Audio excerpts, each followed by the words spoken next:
Welcome to Defenders, Dr. William Lane Craig's weekly class at Johnson Ferry Baptist Church in Atlanta.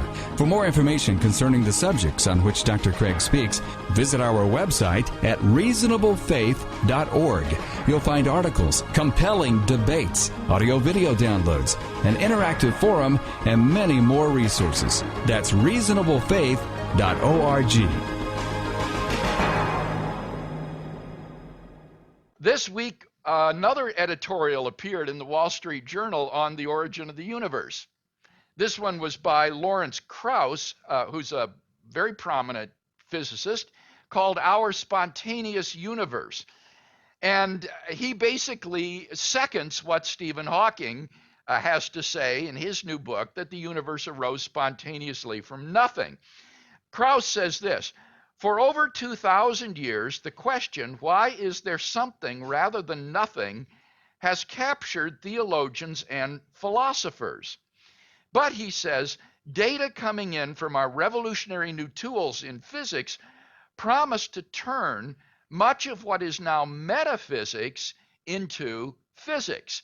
In other words, what used to be a metaphysical or theological question has now become a physical or scientific question, and it is science which will provide the answer to this age-old metaphysical question, why is there something rather than nothing?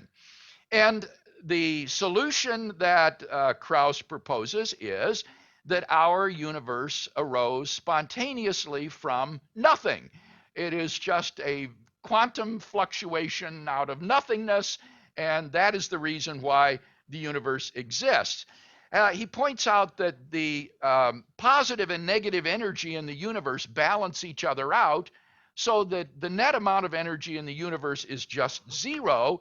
And he says, if our universe arose spontaneously from nothing at all, one might predict that its total energy should be zero.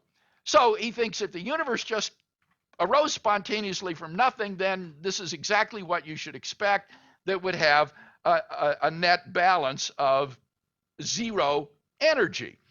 Now, you might think, well, but how can something come from nothing? How can something come into being apart from any cause? Well, he says in the article, as a scientist, I've never quite understood the conviction at the basis of essentially all the world's religions that creation requires a creator. He doesn't understand it. Why do you think that a creation requires a creator? Every day, he says, beautiful and miraculous objects suddenly appear, from snowflakes on a cold winter morning to rainbows after a late afternoon summer shower. Yet no one but the most ardent fundamentalist would suggest that every such object is painstakingly and purposefully created by divine intelligence. Well, as I reflected on this article, I thought once again we see the lack of philosophical sophistication on the part of a physicist who, while a brilliant scientist in his area of specialization, doesn't have an inkling of the metaphysical and philosophical questions that he's trying to address here. If by nothing Mr. Krauss means literally non-being, then physics is impotent to explain how being can originate from non-being. Physics explains the transition from one physical state to another physical state according to certain laws of nature operating on the initial state's conditions. But you see, in an absolute origination of being from non-being, there is no transition. It's not as though there is something that goes from non-being into being. Because in an absolute origination, there is just the beginning, the origin of something. There is no enduring subject that once had the property of non-existence and then has the property of existence. In absolute origination, there is nothing that endures from non-being to being. So physics is by its very nature impotent to explain how you could have an absolute origination.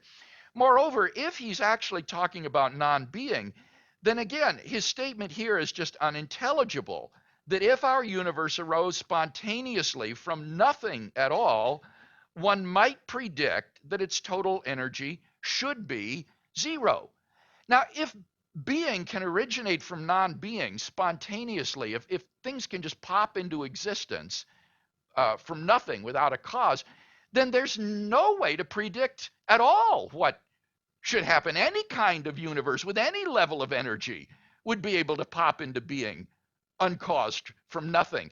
So that the idea that there would be predictability assumes, again, that nothingness is somehow governed by certain laws, that it has certain constraints or properties. But if you take non-being philosophically seriously, it has no properties, no constraints, no powers, and therefore it's just impossible to predict what would arise uncaused out of nothing if such a thing were metaphysically possible.